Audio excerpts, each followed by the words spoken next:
Now अब हम यहाँ पे डिस्कस करते हैं question number 7, exercise number 7.2, coordinate geometry.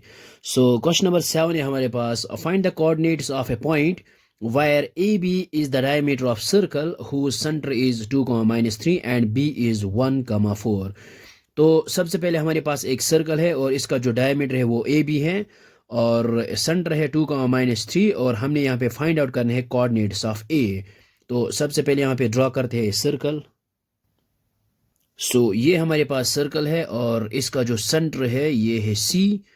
ये इसके जो कोऑर्डिनेट्स है 2, -3 और बी है यहाँ पे 1, 4 और हमने यहाँ पे कोऑर्डिनेट्स ऑफ ए फाइंड करने हैं। हम यहाँ पे लेंगे let the coordinates of point A is x, y।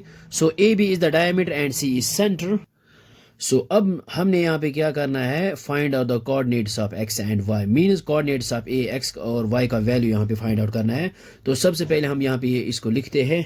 ये हमने यहाँ पे लिखा let the coordinates of point A B x, y और यहाँ पे लिखेंगे and A B is the diameter of circle and C is it centre. ये हमने यहाँ पे लिखा A B is the diameter of circle and C of 2, -3 is centre. अब हम यहाँ पे यूज करेंगे mid point formula.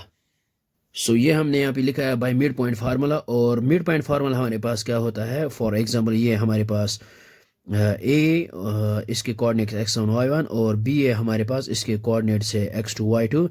Late P be the mid point of A and B को इसके कोऑर्डिनेट्स है x, y। जब हम मिड पॉइंट फार्मूला करते हैं बाय मिड पॉइंट फार्मूला यहाँ पे लिख सकते हैं बाय मिड पॉइंट फार्मूला।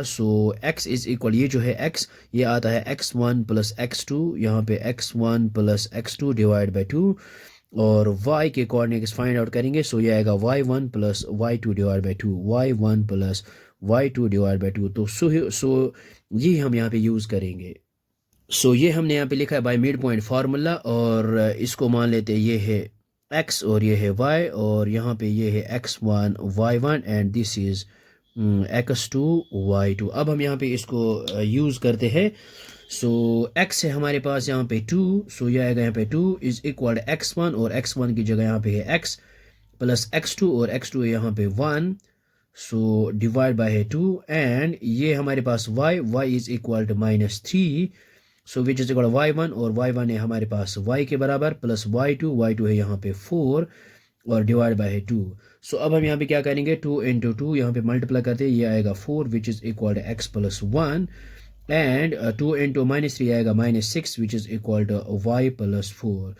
अब हम यहाँ पे क्या करेंगे, इस +1 को यहाँ पे ट्रांसपोज करते हैं। ये आएगा 4 - 1 which is equal to x। ये आएगा 4 - 1 which is equal to 3 is equal to x और r। x का जो वैल्यू आया है वो आया हमारे पास x is equal to 3 and यहाँ पे है -6, इस 4 को यहाँ पे ट्रांसपोज करते हैं। ये आएगा -4 which is equal to y। 6 - 4 ये आएगा -10 which is equal to y।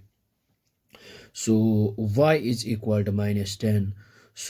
required coordinates of a are 3, -10। I hope आपको ये समझ में आया होगा, ये बहुत ही आसान है।